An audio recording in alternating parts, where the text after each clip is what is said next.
kasing Lord na madawat nimo ang among pagsimba nimo. Paludi kami tao nimo. O sa Lord, where ang mind Lord, nauna sa Panginoon yata nimo. Lord, buhay nimo sa imong tabang. Hindi ko na mo makaya Lord kung wala kang mo. Lord, salamat kayo. Jesus and Lord, pray, amen. Okay, thank you, Brother Junjun. Akong ginahangin ang tanan sa pagpalindog para sa tuwang singing. And na si Sister Cheney sa pag-lead sa tuwang praise and worship song. And after niya na, ako mangiyon si Pastor Paul para sa tuwang prayer.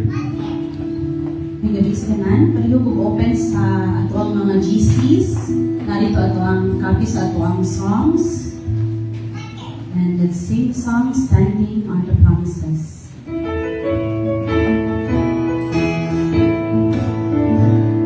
Standing on the promises of Christ my King, through eternal ages let His praises ring. Glory in the highest I will shout and sing, standing on the promises of God. Standing, standing on the promises of God, my Savior. Standing, I'm standing on the promises of God. Standing on the promises that cannot fail. When the holy storms of doubt appear unsafe, by the living word of God I shall prevail. Standing on the promises of God.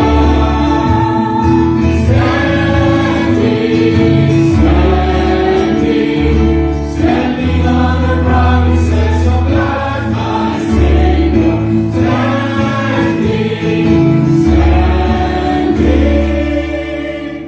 I'm standing on the promises of God. Standing on the promises of Christ the Lord. Bound to Him eternally, my love strong Lord. Overcoming daily when the Spirit restored. Standing on the promises of God.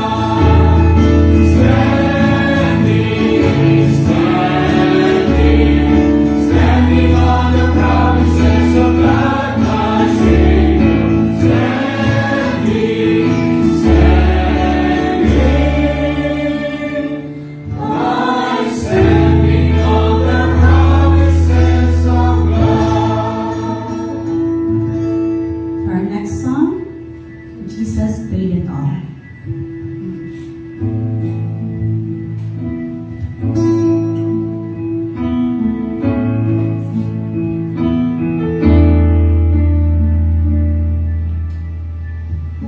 I hear the Savior say, thy strength in thee is known.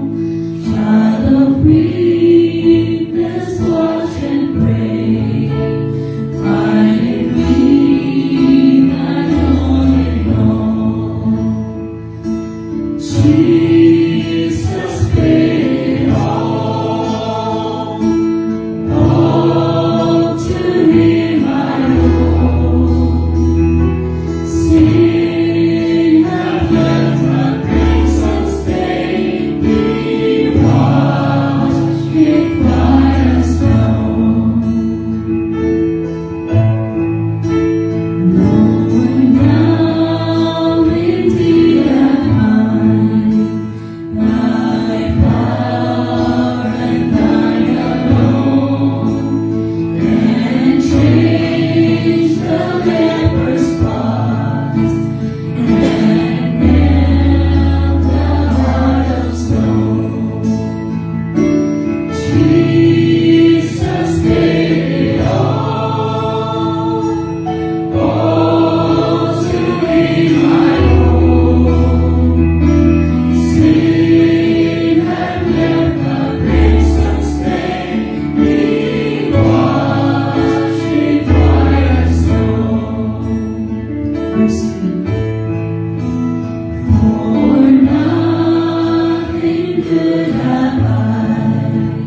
Salamat kami sa imong pagputli ka naman.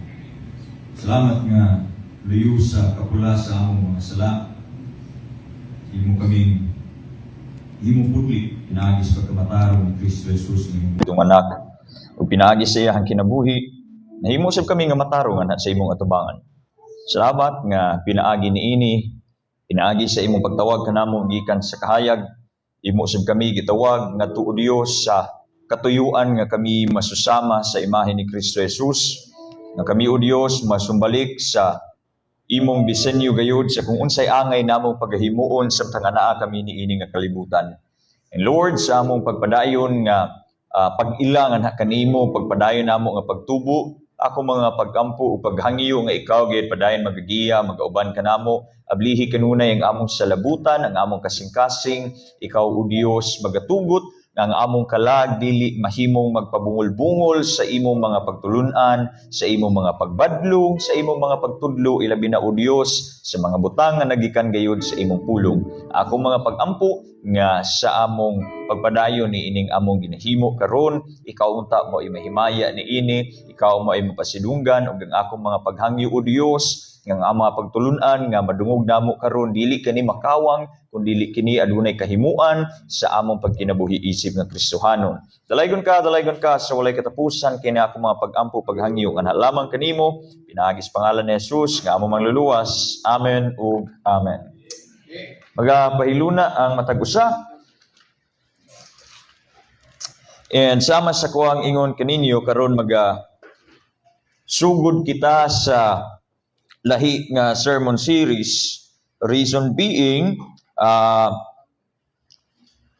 many of the message kay mag-overlap sa tuang kaning tawag gani sa tuang sermon series pod every Sunday. So mo'y hinungdan nga musugod kita og lahi nga sermon series karon, and I'd like to bring you all in the book of Matthew chapter 6. Mobalik ta sa sinugdanan since we are doing prayer meeting karon, atong tan-awon gayud ang prayer nga pinakauna nga gihatag ni Kristo Jesus sa iyahang mga tinun-an in the book of Matthew chapter 6.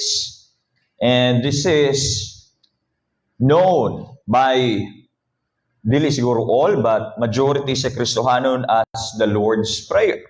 Okay? Matthew chapter 6, magsugod ni siya sa verse 6 hangtod ngadto sa verse 15. And for the next several Fridays, atoa kining buak-buakon sa kung unsa bagyoy mga portion ug kahulugan ani nga portion sa kani nga prayer. And how does it apply to us? Unsay ginatudlo ani? And dili lang sa ingon nga kung unsay ma-apply ani sa atong kinabuhi, but also the things nga iyahang gi-address during this time. But then before ko mo padayon, but na kung ipaabot kaninyo na although this is known as the Lord's Prayer,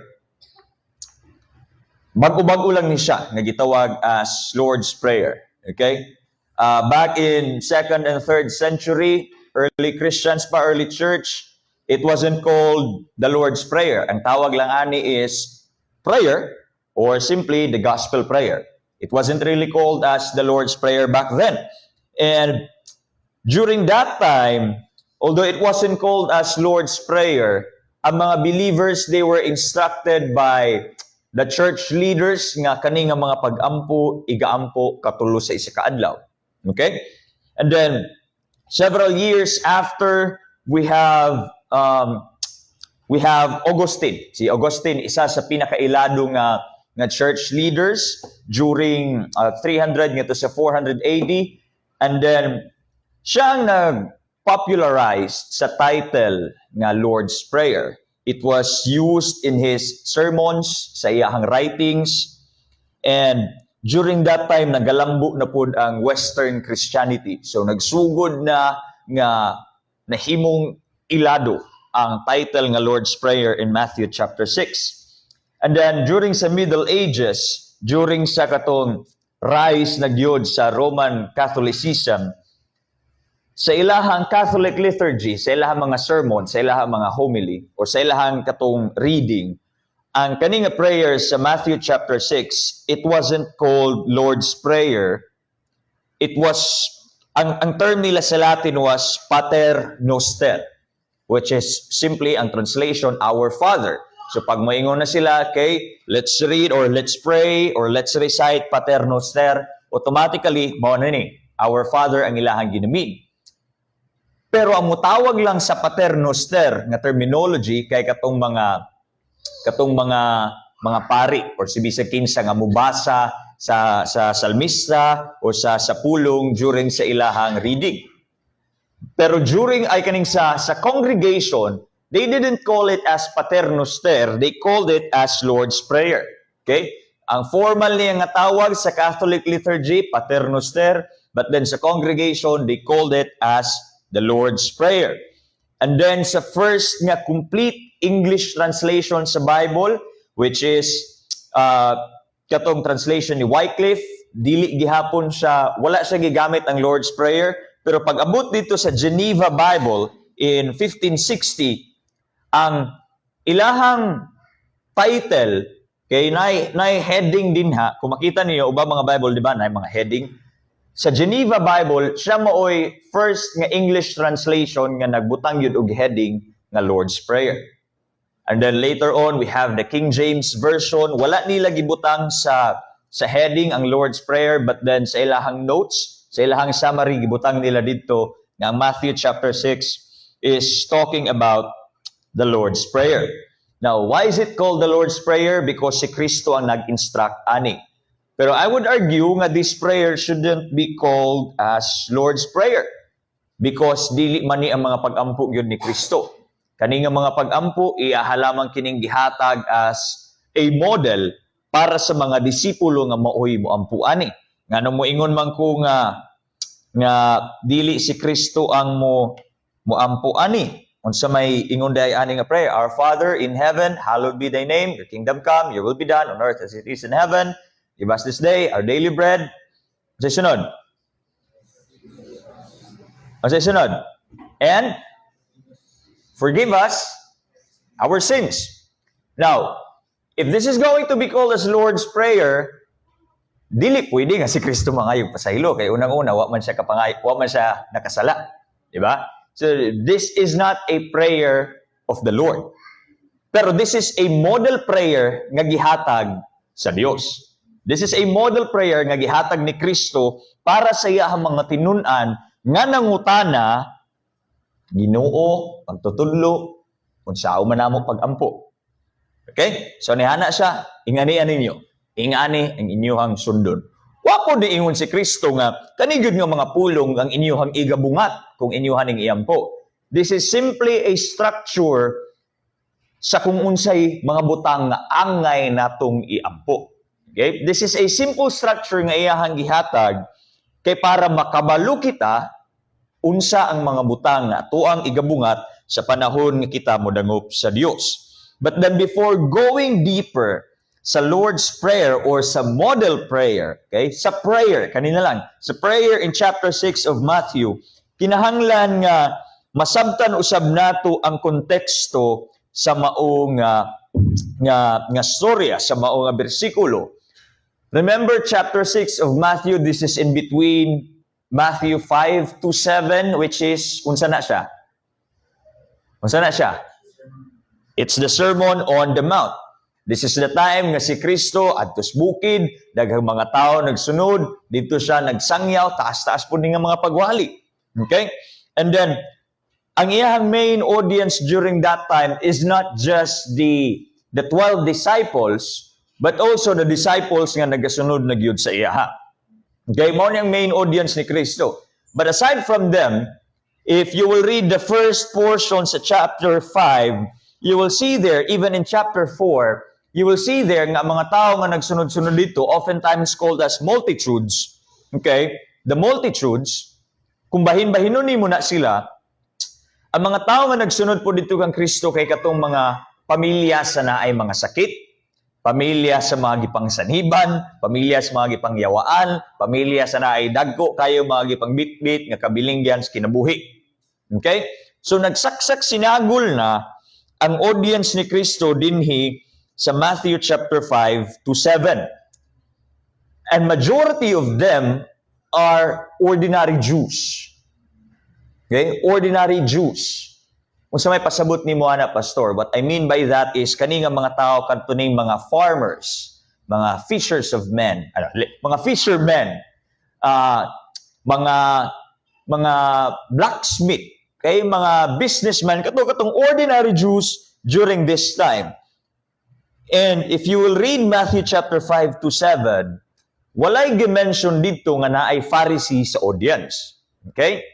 But then a huge portion sa Matthew 5 to 7 kay ginagamit ang mga Pharisees to illustrate something. Pero ang pangutana, naabay mga Pariseo during this time. It could be kay ang mga Pariseo during sa rise ni Kristo Jesus, they were known as people nga kanunay nagasunod-sunod yun. Nagabantay-bantay sa kung unsa na pud bay iingon ani nga magtutudlo. Kay para kung naa siya mali nga iingon, automatically ilaha na yung barahon. So although wala gi-mention din sa 5 to 7, it could be. Okay? It could be nga naapod ang mga Pariseo during this time. Now, nganong gi-mention man ako kung whether naabagid ang mga Pariseo or wala? Because sama sa ko ang ingon, huge portion sa kani nga story or sa kani nga sermon kay gibase ni Kristo sa analogy gamit ang mga Pariseo. Sa ato karon ginaila nato pag makadungog tag Pariseo, unsay mosuludayon sa inyo ang hunahuna? Mga unsa? Mga unsa? Kasagaran nagsugod sa letter H, mga pokrito, di ba? Mo na pinaka-common nga musulod sa atong hunahuna pag makadungog ta og Pariseo. But it's not the same during their time. Okay? Ang Pariseo during their time, dili hipokrito ilahang tanaw. Ang Pariseo, they are people nga kaning ginatanaw nila as kaning the standard of righteousness, the standard of purity. In fact, some theologians would call them as kaning the guardians of purity. Tungod kay ilaha gayong ginasunod ang mga ceremonial laws or unsa ba tong gisunod or unsa ba tong gipaabot sa Dios in the Old Testament, mga seremonyas nga kinahanglan sundon para ang tao mahimong putli. And for the normal Jews, which is katong mga negosyante, mga trabahante, katong mga farmers, mga fishermen, for them, ang pagsunod sa mga ceremonial laws, lisod kaayo. Okay? Lisod kaayo. That's why they're always in awe sa mga Pariseo. Grabe gud ni sila nga mga tao kay masunod gud nila ang mga balaod sa Dios. And then, during this time sa Sermon on the Mount, ang gihimo ni Kristo, one of the many things nga iyahang gihimo is iyahang gi-expose ang hypocrisy sa kaning guardians of purity. If you will read Matthew chapter 5 verse 20, unsay giingon dito? For I say unto you that except your righteousness shall exceed the righteousness of the scribes and Pharisees, you shall in no case enter into the kingdom of heaven. Now, kani nga butang, dako ni nga katingalahan para sa audience ni Kristo during this time. Okay? Nga naman, pastor, nga naman. Unsay ingon ni Kristo dinhi, ana siya, ug dili mo labaw sa mga skriba. Isa ni mga skriba, morning tigsulat sa tong balaod sa Dios. Mga sekretary kumbaga. Pero di lang ingon basta-basta nga sekretary, gamayng sipyat, gisi, sunog, ligo na pod, sulat na pod balik. Ug kani nga mga skriba ginatanaw mga halangdon nga mga tao, mga balaan nga mga tao. And then we have the Pharisees, mga magtutudlo sa balaod. And again, for the ordinary Jews, ana sila, this is the standard. Mao gid ni ang pinili sa Dios, mao ni ang luwason sa Dios, mao ni ang gipanalanginan ug gipaboran sa Ginoo. Pero ana si Kristo dinhi in Matthew chapter 5 verse 20, kung ang inyong pagkamatarong dili mo labaw sa ilaha, di mo kasulod sa gingharian sa Ginoo. ikaw, as an ordinary Jew, you will hear that. Ang imuhang mindset, sila ang pinakabalaan, sila ang pinakamatarong, pero kinahanglan mo labaw ang imuhang pagkamatarong sa ilaha, makaana yun ka, kisa man day makasulod. Ug sila nga tanaw na mo, mauray makasulod sa langit, di pag yun makasulod, unsa na lang ni. So, during this time, nahimo ng saksak sinagol ang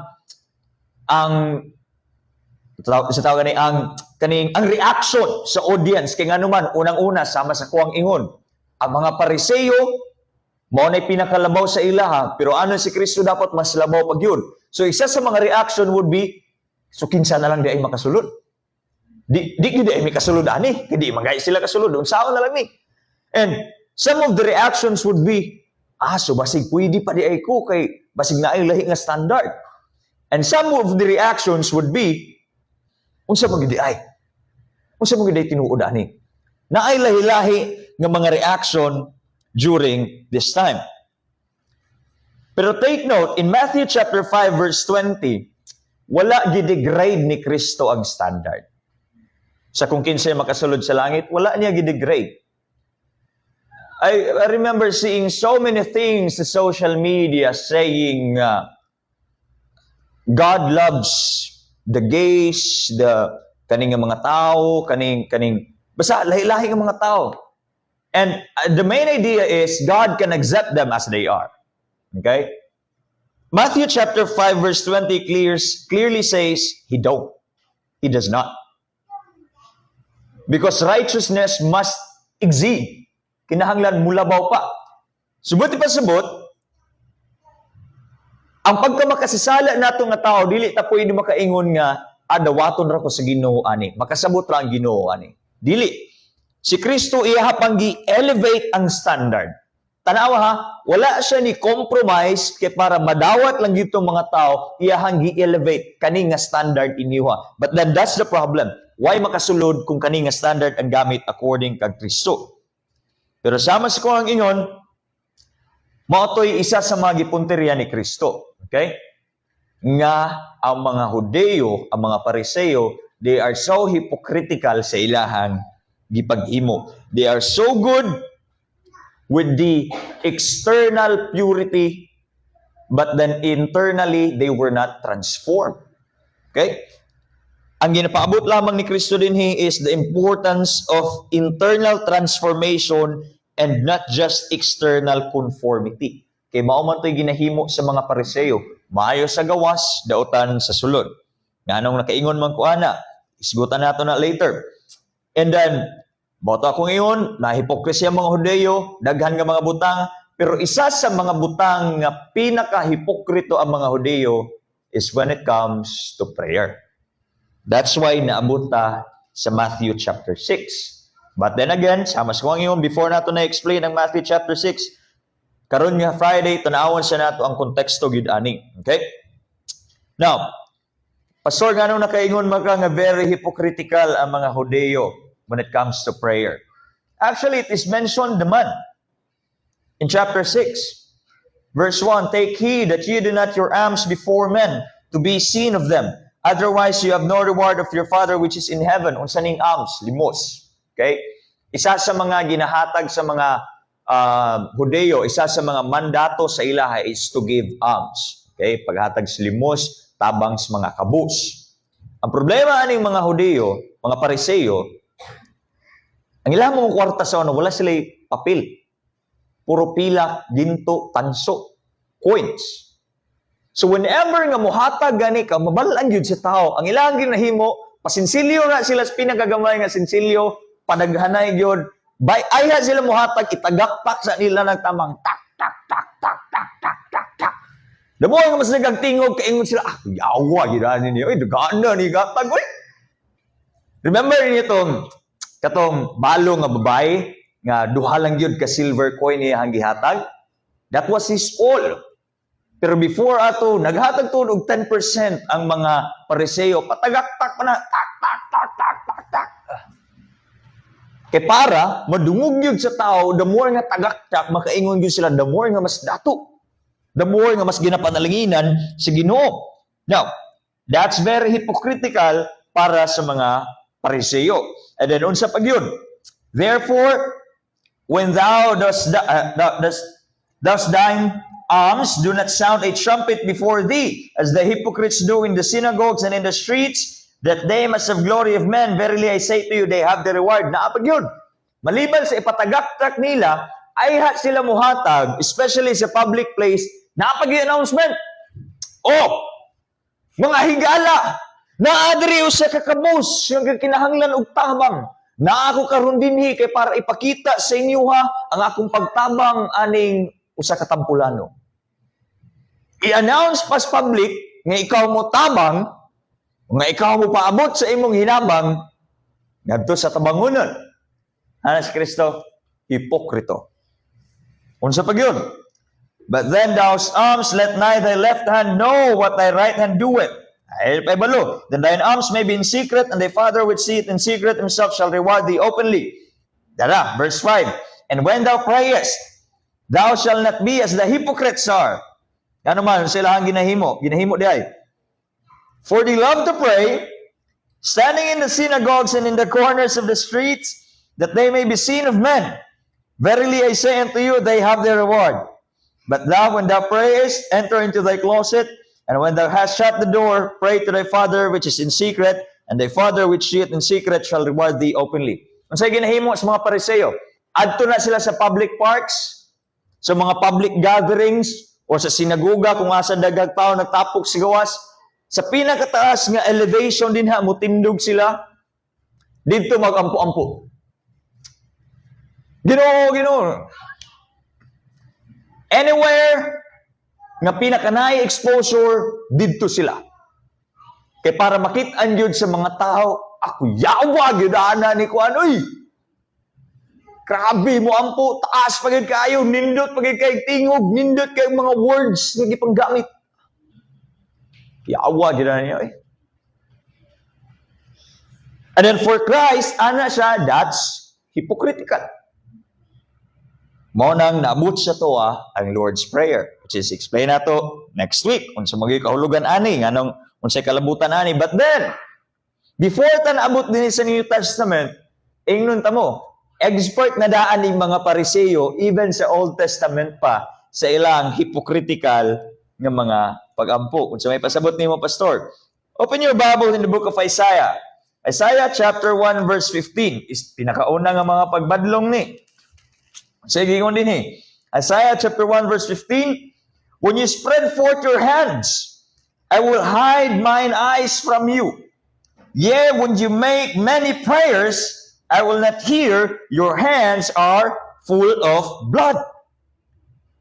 During this time, they prayed publicly with open arms, raising their hands, para mabalaan yun sa mga tao nga grabe. Hingampuon gid ni siya. But then in secret, they were so corrupt. They were living corrupt lives. They were living kining duplikara. Silbi ang ilahang kinabuhi. Maayo sa dayag, dautan sa tago. Ang Dios ani, grabe ka, hipokrito. They made prayer as some sort of performance. And then later on, actually, gibadlong na ni sila, nagtinarong somehow, and then, maura gihapon nga storya pag-abot sa unahan, Isaiah chapter 58. Now, this is in the context of fasting, but then of course, when you fast, you also pray. Isaiah chapter 58, verse 3 to 5. Wherefore have we fasted, say they, and thou seest not? Wherefore have we afflicted our soul? And thou takest no knowledge. Behold, in the day of your fast ye find pleasure, and exact all your labors. Behold, you fast for strife and debate, and to smite with the fist of wickedness. You shall not fast as ye to this day, to make your voice to be heard on high. Is it such a fast that I have chosen, a day for a man to afflict his soul? Is it to bow down his head as a bulrush, and to spread sackcloth and ashes under him? Wilt thou call this a fast and acceptable day to the Lord? Unsay gihimo nila, nag-fasting, nag-ampo. Suot na sila sackcloth, nagbutang na sila og katong mga ashes sa ilahang ulo, sa ilahang nawong. They made sure nga people will see nga makaluluoy kayo ilahang dagway. Nga luya, grabe pila ni mi kaadlaw way kaon, gutom na kaayo, but then we are fasting. Pero during sa time silang fasting, grabe ra po ang ilahang panagbikil, grabe ang ilahang pag-away-away, grabe ang ilahang panaglalis. Ana ang Dios unsa man ni? Nagpuasa mo para makita sa tao nga inyo gining ginahimo. Tanaw ninyo sa akong atubangan, maayo ba na? Nagpuasa mo niya, nag-away-away ra mo. Nagsuot-suot pa mo mga saklot, nagbutang pa mo mga abu kay para ingnon, nga grabe gyud ang inyong panaghago. Pero anang Diyos, grabe kahipokrito. Even back in the Old Testament, the Pharisees, they were so hypocritical when it comes to prayer. They made fasting as a show. They wanted the people to notice. They wanted people to approve, pero dili ang Diyos. Which is why, ni kanat na siya nga kinaiyahan, ni kanat na siya nga binuhatan, and even the time of Christ, maopoy nagakahitabo. That's why, naabot sa tua ang Matthew chapter 6. Kung sa ilang gihimo, they made righteousness as performance. They made righteousness as performance. Liman kag, whenever they would do something nga supposed to be gisugo sa Dios, matong paghatag og limos, matong pagampo, they made it as a performance. Gusto nila nga makita sila sa mga tao, makita sila sa dayag. They wanted it that people will really see and kanang makaingon gyud lahi gyud ni sila. Matong ingon ako sa inyo ha ganina nga for the ordinary Jews, grabe kahalang doon ang ilahang pagtanaw sa mga Pariseo. Okay? Grabe yun kahalang doon. Because they would always do, and they did it perfectly, katong mga ceremonial laws. Kung isa ni, prayer in public. Pastor, are you saying nga during sa time nga mag-street preaching ta, di na ta mag-ambo sa public? Dili. Nga naman, I'm not saying nga undangon nato na, I'm saying, what's the purpose when you do it publicly? For the people to see and say nga kuyaw gyud ka, or is it because it's part of the ministry nga kailangan gyud himuon? Okay? And here's one of the many problems sa mga bag-o nga Kristohanon. Street preaching is really good. Okay? Evangelism is really good. Conducting Bible study is good. Prayer meeting is good. Being used by God in the pulpit is good. Ang pangutana, why are you doing it? Tungod kay naay gitagana ang Dios sa imuhang responsibilidad nga ministry, tungod kay ginagamit ka sa Dios ana, or is it simply because part ni siya sa imuhang bucket list as a Christian? Familiar man ang bucket list? Ng mga butang nga wala pa nimo nahimo, tapos kung nahimo na nimo, chika na nimo, ay sa wakas nahimo na gyud nako ni. Ay salamat naka-evangelize gyud ko, check. Ay salamat naka-street preaching ako, check. Ay, salamat, naka Sunday school na ko, check. Ay, salamat, naka Bible study na gyud ko. Hala, kanusta kaya kung makawali, no? You make it as something nga murag bucket list, nga murag goals, di ba? While wala gyud mali sa pagtinguha nga gamiton ka sa Ginoo sa kani nga mga butang, but then is that really the reason nga nung ginagamit sa Dios ang mga tao to satisfy your goals? Now, during this time, the Pharisees, they were not doing some bucket list, sama sa kuang gingon. Pero ang ilahang ginahimo lahi. This is a culture nga nakabase sa honor and shame. Remember niyo itong sermon nato kay Lot? Same culture. Nakabase sa honor and shame. The more nga mas gina-honor ka sa tao, the more nga mas taas imo ang status sa ekonomiya, the more nga mas ginapaminawan ka. Kung kinsa tong naay pinakataas nga honor, kasagaran mo ito'y ginapaminawan when it comes to decision making. Mo ito'y ginapaminawan when it comes to the interpretation of the law. And the more nga mas taas ang imuhang honor, the more nga mas mahadlok ang tao nga i-contradict ka, even though mali ka. Huy, ayaw ninyo na badlo nga si pastor. Pastor ba yan na? Tao ba yan na sa Ginoo? Tinawag ba niya sa Ginoo? Ayaw ninyo siya badlunga. Ayaw ninyo sa waya. Kay pastor ba yan na? That's the same thing nga nagakahitabo dinhi. And aside from righteousness as performance, they did self-promotion. Maayo kayo ko, buutan ko, ginahimo na ko ni. And then kato, prayer for public attention. And when, siguro di naman ililong sa inyo if you will observe Christianity, kani nga mga butang, dili lang common during this time. Hangtod karon na ani. And I'm not just talking about sa mga mga pastors, but especially everyone nagagunit og microphone, everyone nagatindog sa tubangan. We see so many kining praise and worship team nga nagasikat, and then somehow nagadagko ang ilahang mga ulo. They made it nga murag ang ilahan ng mga pagtugtog o pag-awit kay nahimo ng commercialized instead of a ministry. And then we see mga youth pastors, mga batanon nga mga pastors nga maunay ang focus nila is ang ilahang fame sa social media, making sure nga naa sila yung mga kailang nga mga artista, making sure they are always in the public, making sure that their names are always heard. And then isa sa pinakabutang pagyud nga pinakamatingadan nimo is these people posting themselves in social media of them praying nga nagahilak, nga naka-video. What's the point of posting these things? Diba? Naghilak na ka, tayo mo video sa okay, naghilak na ko. Ganun man.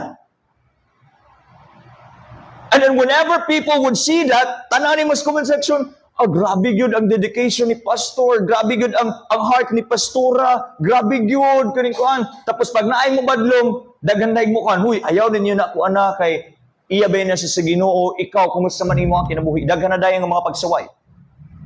But then that's the very thing nga gi-confront ni Kristo. Lahi lang ang konteksto karon, although panagsan lang siguro nga nakay makita diha sa People's Park, diha sa San Pedro, asa ba diha nga mga park kung asa nagtapok ang mga tao. But then asa man pinakadaghan ng tao karon? Social media. That's where these ministers, people who call themselves as ministers, would do self-promotion, kaning righteousness as performance, and then prayer for public attention. It is not wrong to use social media as a tool for ministry. Pero ang pangutana, are you really doing ministry or are you being hypocritical sama ani nga mga Pariseo? And then during this time, sama sa ingon ako, dili lang ingon, di ba, honor and shame culture ni, dili lang ni ingon nga, sige, ilado ka nga tao, naidungog, dili lang ingon nga, paminawon ng imuha mga pulong, dili lang. There's also economic advantages if mas taas imuhang honor as Pariseo. If you will read Matthew chapter 23, verse 14, gidescribe dito ni Kristo kani nga mga tao as people who devoured houses. Nga naman, during this time, sila nga mga Pariseo na ay posisyon, whenever you are in your weakest state, they will use their position to exploit you kay para kung unsa tong material ni mga butang, mailaha. Limang kagbalay na magipanghisgutan din And then people would actually trust the Pharisees sa ilahang mga negosyo, sa ilahang mga uma, sa ilahang mga palisdaan, sa ilahang mga balay. Una-una, agad. Now, take for example, sige daw, si Brother Tonton din hiya. As pastor nimo, storyahan ti kagtama niya, ingnon ti ka, biya. Tanang sakyanan nimo, tanan nimong pispan diha, kunay bahala. Pastor man ko nimo, paminawa ko. Sa mahimuni mo yan. Alaganin yun. But then these people here, they are so good. Ikaw ang negosante, ikaw ang nakay mo ang balay, ihatag yun mo na. Kaya nga naman, ang ilahang honor na naman din Yung ikaw as an ordinary Jew, murag, iya, magunis sa Ginoo ba? Kanang sugo, magunis sa Ginoo ba? Kasi na lang. That's why they devoured houses. They exploited, ilahag yung gitake advantage og taman, ang unsay ilahang makuha sa imuha, isip nga sila Pariseo. That's not how it should be sa prayer. That's not how it should be sa ministry. So kung kinsa may gapaninguha dinhi nga mahimong pastor or leader sa simbahan, elder or deacon, that's not how it should be. Motoy igo ni Kristo dinhi. Kaning mga Pariseo, tanaw ninyo, ana sila dili mga hipokritong dako ning mga tawhana. They are so good externally, but then internally, they are so corrupt. So that's why, naabot ta in Matthew chapter 6 ang prayer nga gihatag ni Kristo. Ana si Kristo, ayaw ninyo himua kung sa ilahang gihimo. Kung sa ingon ni Kristo, kani ang himua. Sulod sa tago, when you do it, I'm not saying nga di na ta makaampo in public, that's not what the text is saying, okay? Ang ginaampo din what's your intention? What's your motivation when you do these things? Are you doing it for the sake of the people or are you doing it for the sake of God? Ana si Kristo, sulod dito sa imong kwarto, ayaw na pag-ampo sa kung sa ilahang maginaampo din ha, ayaw pagsundog silang pagkahipokrito.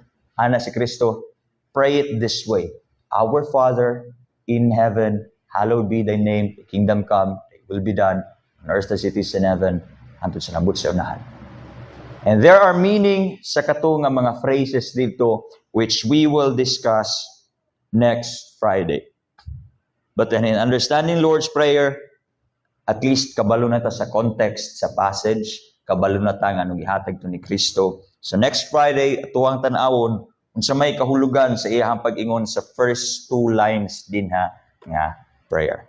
Diyos, magapanalangin sa iyang pulo, magamputa, Ginoo, salamat sa imuhang kamaayo, salamat sa panahon, higayon nga mangyatag kanamo karon in learning sa imuhang mga pulong, especially Lord in understanding the context as to why you have given the prayer in Matthew chapter 6, the model prayer nga angay namo gayong sundon isip nga imuhang sumusunod. Ako mga pagampo Dios, ikaw magahingpit kanamo sa kanunay ug sa among padayon nga pagtuon sa kani nga bahin sa Biblia, ikaw magatabang kanamo ablihi among salabutan o gitugot o Dios nga kami mahimong makadawat gayud sa imong mga pagtulunan. Dalaygon ka sa walay katapusan, silyuhi kining tanan, proteksyon usab kami sa among pagpamauli ug itugot o Dios nga mahimaya ikaw sa among padayon pa nga pagahimoon karon. Dalaygon ka, dalaygon ka, dalaygon ka.